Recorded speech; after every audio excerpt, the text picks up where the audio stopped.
Mesdames, Messieurs, bonsoir. Bienvenue aux 20h bilingues sur Equinox Télévision. Babila Jonathan, good evening. Bonsoir Julien, thanks dear viewers for joining us on this edition of the 8 p.m. bilingual newscast on Equinox Television, live from our headquarters in Cameroon's economic capital, Douala. Tonight we're going to take you into some of the recent gun battles between Cameroon's security and defense forces and pro-independence fighters in Anglophone Cameroon. The commander of General Eba Benoit, commander of the 2nd military region, came under separatist attacks as he visited some of the hardest hit areas in the southwest region. Tension à la frontière entre le Cameroun et la Guinée équatoriale, Yaoundé et Malabo, l'heure de la concertation pour ramener le calme et la sérénité entre les populations des deux pays sur le pied de guerre depuis quelque temps.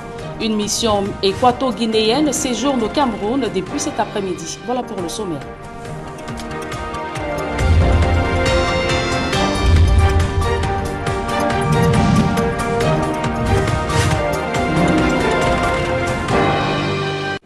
Une fois de plus, bonsoir à toutes et à tous, mesdames et messieurs. Merci de rester fidèles sur Equinox Télévision.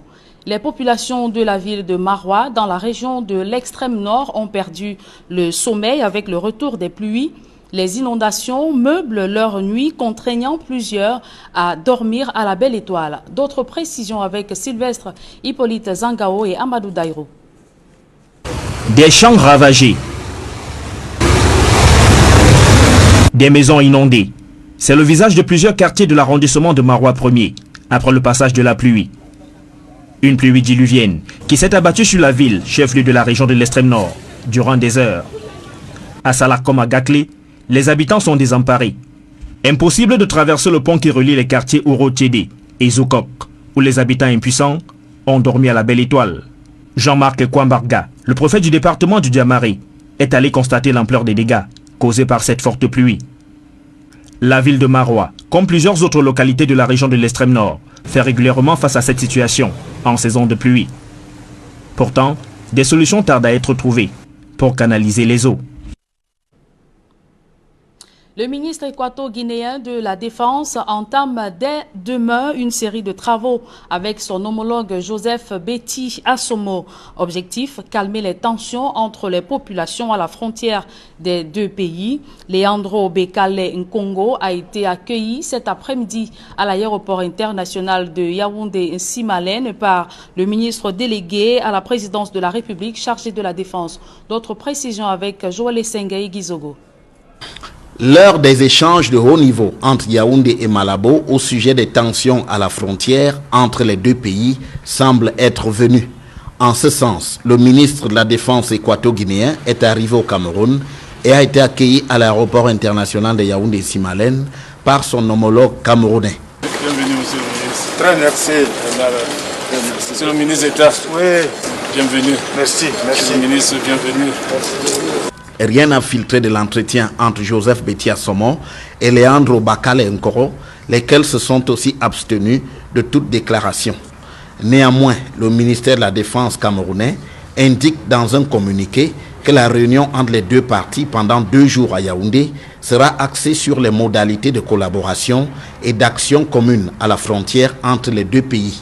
Il est notamment prévu des travaux des experts, ceux des chefs d'état-major des armées et enfin la réunion des 2 ministres de la Défense.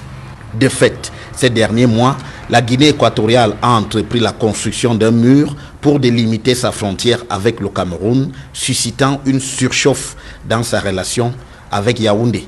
En retour, le Cameroun a déployé une unité militaire dédiée à une surveillance plus accrue de la frontière entre les deux pays, le tout ponctué par les visites de cette zone par le ministre de la Défense et le ministre de l'Administration territoriale.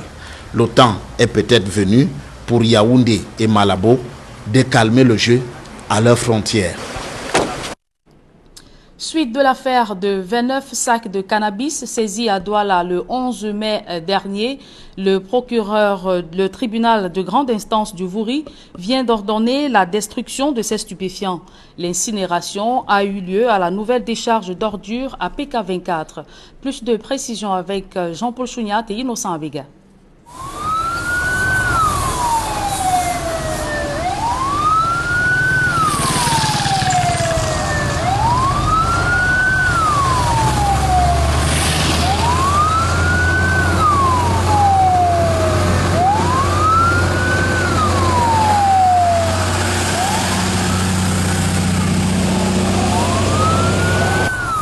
Sur le site de la nouvelle décharge de la société Isakam à PK24, à la périphérie de Douala.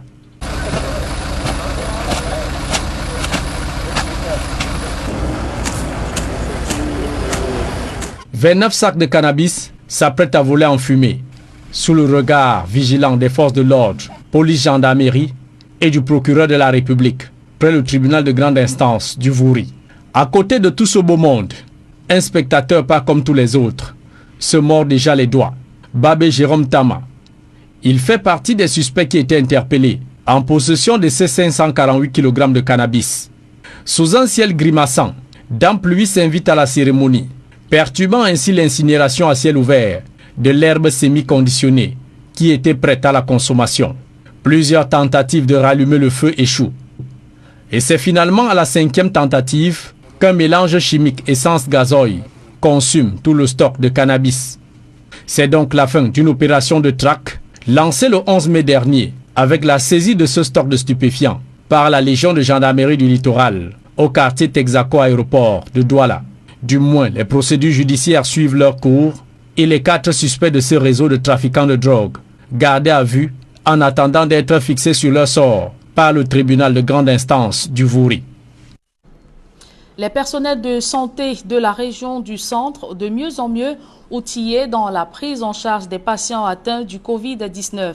Travaillant dans une zone classée premier foyer de contamination à la maladie à coronavirus, ces spécialistes de santé viennent de suivre un séminaire de renforcement des capacités. Joël Sengaï Gizogo.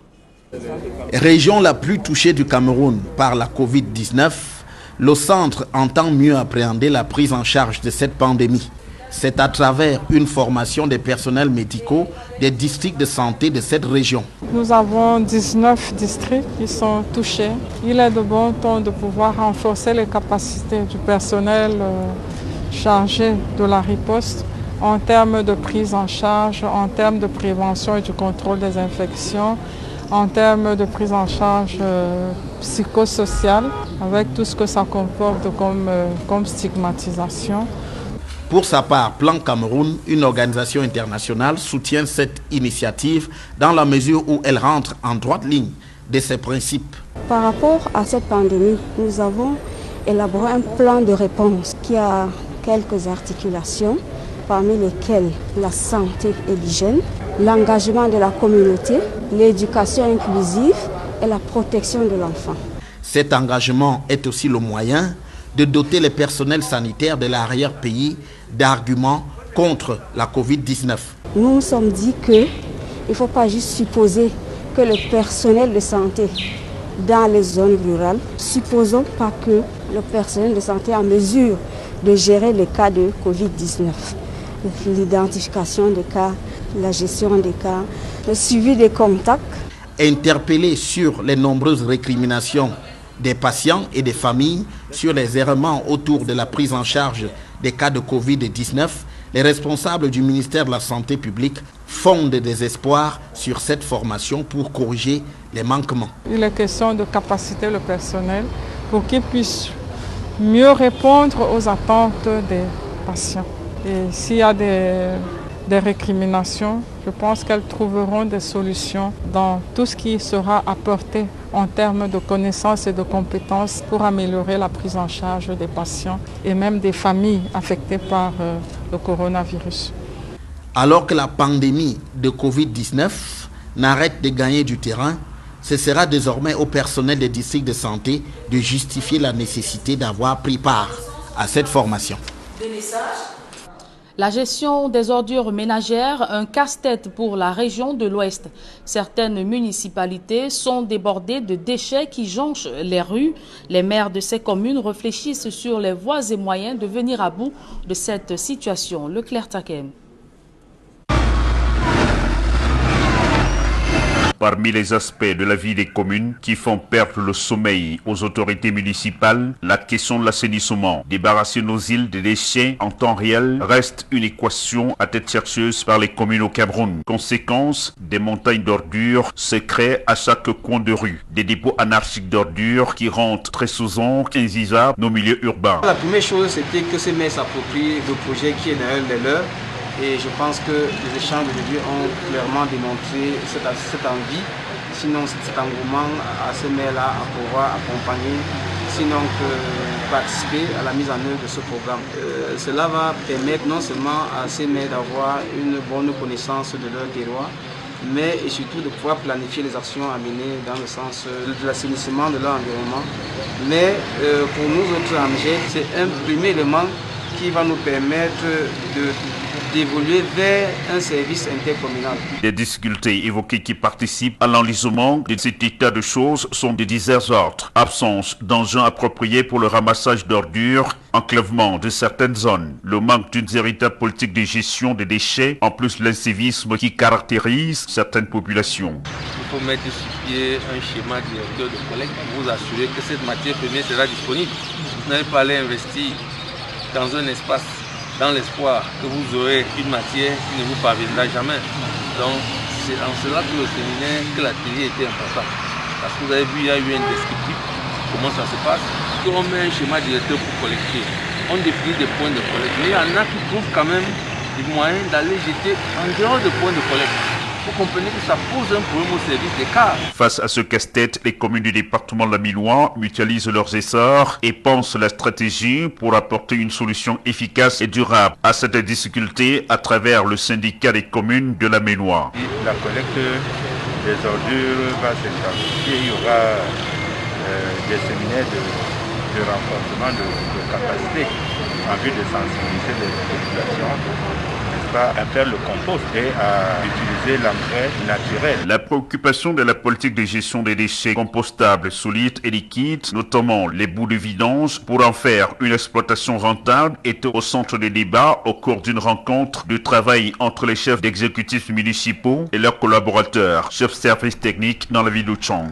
À travers ce syndicat, selon les projets qui nous ont été faits, nous mettrons nos forces ensemble. Ça permet, n'est-ce pas, de des financements aussi bien à l'étranger comme celui des normes d'enseignement, qui est un atout majeur pour le développement, étant entendu que nos régions sont essentiellement agricoles. Il sera question pour des organes en charge de ce secteur dans ces communes de se redéployer pour mieux vulgariser la transformation des déchets en compost en s'appuyant sur la promotion du compostage, des compostières communautaires et des plateformes de compostage adaptées. Bien exploiter les déchets et bouts de vidange sont une richesse pour l'agriculture bio et participent à limiter la pollution atmosphérique. Voilà qui met un terme à la première partie de ce journal. La seconde est en langue anglaise. Avec vous, Babila Jonathan. Good evening once again. Thanks, Julienne Bett. Bisayo, beginning the southwest region of the Republic of Cameroon, where our correspondent says the 4-year-long armed conflict is raging on. The convoy of General Eba Benoit, commander of the 2nd Military Region, came under severe separatist attacks while he visited some of the hardest hit areas and while in a Shobi village. The village of the mayor of Mamfe recently killed General Eba Benoit, told the people that his mission is to protect them. Derek Jato reports. A region at war and a military commander on the field to see things for himself. General Eba Benoit, the commander of the 2nd Military Region, is in the Southwest region, and he is accompanied by General Tonke Elias of the 2nd Gendarmerie Region. From Boya, his first stop point was at Ijiki. Today the question is not what happened in Ijiki, but rather what has not happened in this gateway into Kumba. Ijiki has seen all in terms of destructions and killings. The marks left behind speaks for themselves, and Colonel Yenga Severin, the commander of the 21st Motorized Infantry Brigade, is pointing the facts on the ground to his hierarchy of what happened where and when. This is Kumba, the town famous for respecting Monday ghost towns in the Southwest region, and at the Senior Divisional Officer's Office for Mehmet Division, Tundong Chamberlain, the SDO for the said division, told these two generals that the consistent energy flowing from Mato from the separatists is highly responsible for the instability of Kumba.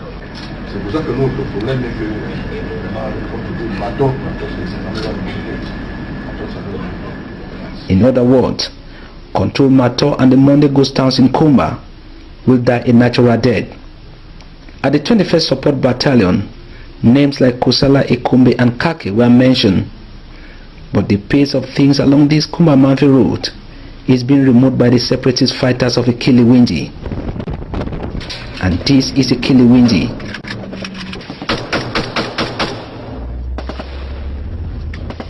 There is always a price to be paid here, and some have done so with their lives. Kunye too has its own stories. Most security posts here have been destroyed. We are here in Ngoti subdivision. It is a subdivision under Kope Maningoba division. And at each stop, General Eba Benoit must have seen that vegetation is growing on perforated walls of most buildings, especially along the road. After Manfi Central Town, his arrival at Ishobi village was full of emotions. Their son and mayor of Manfi Council, Ojon Princely Ojon, was murdered here along this road. My heart is full of emotion. Thank you people to stand for 1 minute to pay tribute to late Mayor Princely. A moment of silence in his memory. Okay, thank you. As challenges, then the general's message. May you let them know that we didn't come to kill anybody. We came to protect only those who refuse this protection and who would like to harm the peaceful population will have to confront us. And accompanying the general's message of hope was a consignment of foodstuff and COVID-19 kit. The Buya Kumba and the Kumba-Manfi corridors have some dead spots, and other areas have indications of life, as people could be seen going about their daily activities. And signs of newborn babies were also noticeable. But most of these kids will grow up without their fathers. Many of them died as the result of the war. And if the same ideology that sent their parents to their early graves lives in them, then the end of their parents might have just been the end of the beginning, not the beginning of the end of this Anglophone crisis. But the goal of the Cameroon government is to see these children grow up to be good citizens, patriotic, for a one nation, Cameroon. Derek Jato reporting there. The commander of the 2nd Military Region, General Eba Benoit, struggling to bridge the gap between the population and the military. Should be noted that with regards to some of the atrocities that have been committed by the military in Cameroon, in the northwest and southwest regions of the country, particularly in the past 4 years, the population, many of the people began seeing the military as an enemy, but the general and even General Cavalier in the northwest region of the country are all struggling to bridge the gap between the military and the population. And the Anglophone crisis has also pushed hundreds or several thousands of people out of their homes, who are now living as internally displaced persons in different parts of the country, and the figures have been increasing by the day as the crisis worsens further. Some of them have been equipped by the Presbyterian Church in Cameroon to be able to survive where they are now living as internally displaced persons. Smanjika and Gabriel reports. In the heat of the Anglophone crisis, with several internally displaced persons in regions across the country begging before they eat, to facilitate life for these internally displaced persons, a workshop on agricultural techniques for sustainable food sufficiency for internally displaced persons in the Northwest and Southwest region held at the Presbyterian Theological Seminary in Kumba. The participants, mostly internally displaced persons, were drilled on the production of mushroom farming,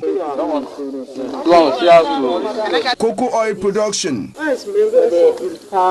plantain suckers multiplication. These are our homes. These homes, we just need to place them in the propagator, cover them. Snail rearing and livelihood strategies in crisis period. I've been able to learn that you can use a sucker of plantains and multiply it to at least 40 just within a short period of time. I think it will boost the farming there and equally maybe a ready market, since Nigeria, who is our neighboring town, is our usual market, and there is so much demand for plantains and bananas. I've been trained to go empower the IDPs in the bush on how to make cocoa oil, mushroom farming, snail farming. This will go a long way to improve their living conditions. The workshop, that was non-denominational, is seeking ways to better the lives of internally displaced persons, who most of them are living under precarious conditions. The plight of the IDPs is our concern, and we've noticed that quite often what we, the churches, do is that we accompany people who are in distress with the Bible. We tell them what Jesus says. But on the other hand, social action is lacking. That is the first issue. Still, with reference to internally displaced persons, we have also noticed that quite often what is happening in the field is that the displaced persons are taught how to eat fish. And what we felt as lacking is how to teach them to fish themselves, so that when what is given to them is finished, they can still be able to acquire it. In collaboration with an organization based in the Netherlands, Kekenati, we wrote a project and we had funds. We have invited some persons whom we are going to equip and train. At the end of the workshop, the internally displaced persons who were empowered with the knowledge and skills are expected to train other internally displaced persons on how to live during this crisis period in the Northwest and Southwest regions. Several inhabitants of Cameroon's economic capital Douala already suffering the devastating consequences of floods, and several homes and neighborhoods were flooded in the town of Douala yesterday following the heavy downpour that hit the town. And in some of the areas it became a little difficult, or very difficult, for inhabitants to move from one part of the area to the other, to move out of their homes because of the heavy downpour that brought runoff, covering several roads and homes in different parts of Cameroon's economic capital, Douala. And a similar situation was witnessed yesterday in the town of Marwa in the far north region of the country, notably in the Marwa 1 subdivision, where several neighborhoods were flooded, and the people are now living with the fear of the unknown, the fear of the devastating consequences of floods that usually hit that part of the Republic of Cameroon during rainy seasons. The Equato-Guinean Minister of Defense is in the Republic of Cameroon. Leandro Bekale Ngoko was arrived Cameroon through the Yaoundé Simalé International Airport earlier today. He was received by the Minister Delegate at the Presidency in charge of Defense, Joseph Betty Asomon. Both personalities will begin a series of working sessions tomorrow. They will be discussing efforts to end frictions or conflicts between Cameroonians and Equato-Guineans, notably at the border in the town of Kiosi in the south region of the Republic of Cameroon.